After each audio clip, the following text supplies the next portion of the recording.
Martín y a mí se me han dado los puntos del 1 al 4 y los voy a exponer a continuación. Punto número 1, la hipótesis cerebral en el Antiguo Egipto. Los antiguos egipcios en realidad desconocían las funciones y no veían el cerebro como un órgano que realmente tuviese una importancia. Pero en realidad es allí donde se hace la primera descripción de la corteza cerebral encontrado en el papiro de Edwin Smith que data de 1600 a.C. A pesar de toda su influencia mitológica, se puede considerar el principio científico que tenía esta civilización a la exploración médica del cerebro humano y que dejaría un legado importante hasta lo que podemos llegar a saber ahora del cerebro y su forma de funcionar. De hecho, los paleontólogos han descubierto que los egipcios destacan por ser pioneros en la técnica de la trepanación, una intervención quirúrgica usada para tratar traumatismos cranoencefálicos.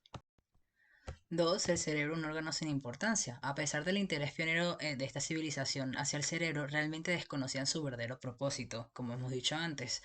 Para ello, el cerebro era como una especie de refrigerador general en el cuerpo y eran conscientes de que podía llegar a sufrir casos de golpes o cualquier traumatismo y que debía cuidarse en vida, pero a la hora de muerte no lo veían como algo que pudiese servir a la siguiente vida. Para ellos, la verdadera esencia de la conducta y el pensamiento humano ya residía en el corazón. En el antiguo Egipto, el cerebro no se llegaba a ver como un órgano que realmente tuviese una importancia en el mundo espiritual. A la hora de practicar la momificación, la masa encefálica era removida poco a poco del cuerpo a través de la nariz del fallecido y seguidamente era desechado. Esto justificaba el retraso que tuvieron a la hora de darse cuenta de la importancia que tiene el cerebro en la conducta del ser humano. Además que en aquel entonces diseccionar la cabeza realmente no estaba permitido por cuestiones culturales y religiosas que generaban estigma.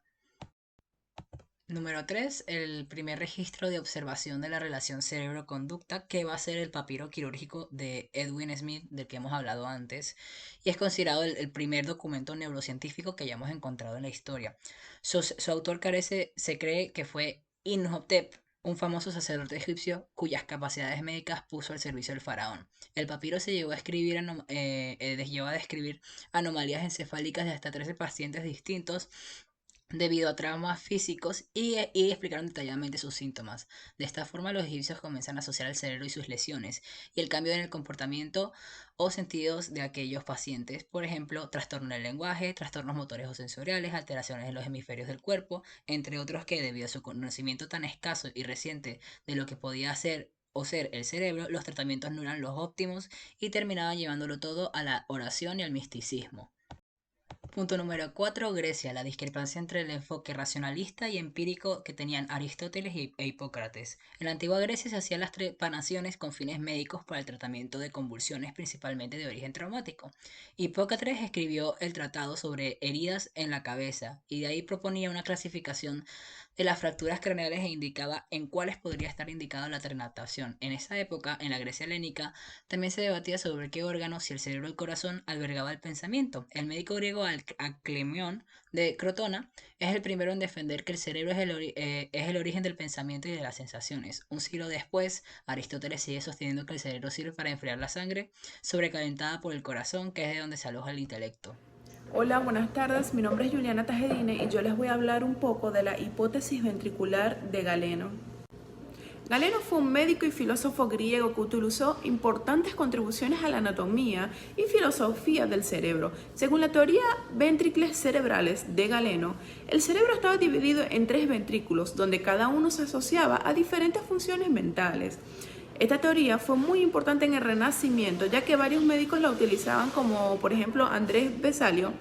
Él la utilizaba como base para entender la anatomía. La teoría de las ventriculares no tenía en cuenta la complejidad de la estructura y función del cerebro. Eso llevó a que fuera reemplazada por otros modelos más sofisticados a medida de que la ciencia fue avanzando. En el Renacimiento, el tema y motivo principal de Leonardo da Vinci era el hombre. Para él pintarlo correctamente debía conocer a la perfección la estructura del cuerpo humano. El interés de Leonardo comenzó así, pero fue mucho más allá de eso. Él estudió el esqueleto y la musculatura, pero también el funcionamiento de los órganos internos del cuerpo. Al principio, Leonardo no tenía acceso a los cadáveres para estudiarlos, así que sus primeras investigaciones se basan en la observación de la superficie del cuerpo. Leonardo luego seguía sus investigaciones sobre el feto, donde hizo un hermoso arte de un vientre materno. Él también se interesó en el feto, en el funcionamiento del corazón, en el cerebro, la vista, y analizó el funcionamiento de la voz. Hablaremos un poco de la idea de lo que es la mente y el cuerpo. El dualismo es la idea que nos dice donde la mente y el cuerpo son dos entidades separadas, dado que el cuerpo es una entidad física y la mente no lo es. Durante muchos siglos atrás, los filósofos trabajaban o operaban bajo ese supuesto de que el cuerpo y la mente eran de diferentes clases de sustancia. Pero René Descartes decía de que la mente y el cuerpo estaban separados, ya que podía dudar de que tuviera un cuerpo porque podría estar soñando, pero no podía dudar de que tenía una mente, ya que algo estaba haciendo la duda. Así que la afirmación central de lo que se llama dualismo es que la mente y el cuerpo son dos sustancias separadas que interactúan entre sí. Y por último, hablaremos del cerebro como simple mediador.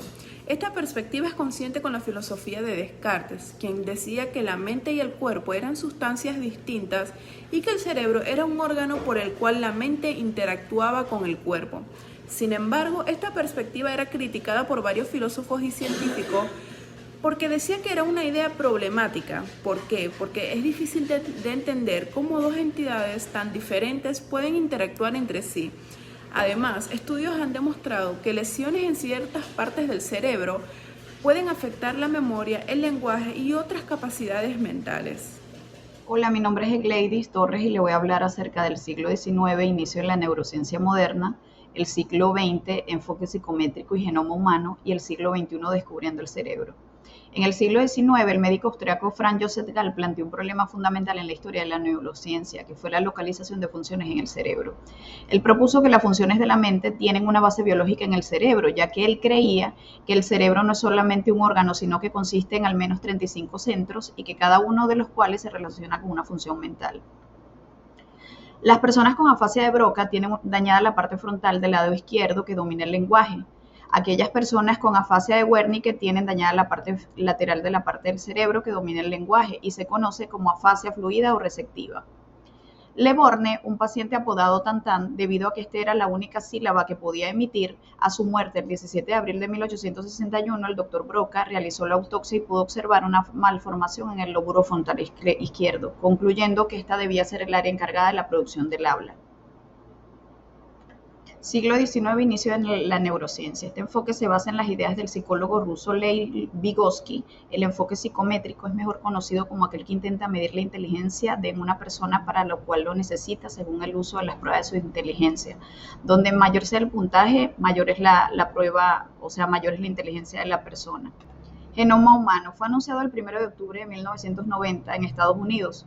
Sus objetivos fueron identificar aproximadamente 100.000 genes humanos en el ADN, determinar la secuencia de 3 millones de bases químicas que conforman el ADN, guardar la información en base de datos. Este proyecto propuso el alcance de conocer el ADN de todos los seres humanos, saber las enfermedades de las que es portador y las que se pueden desarrollar. El siglo XXI, descubriendo el cerebro.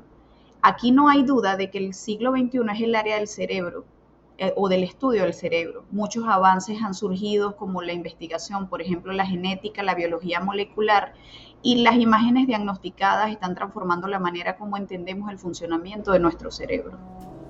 Gracias.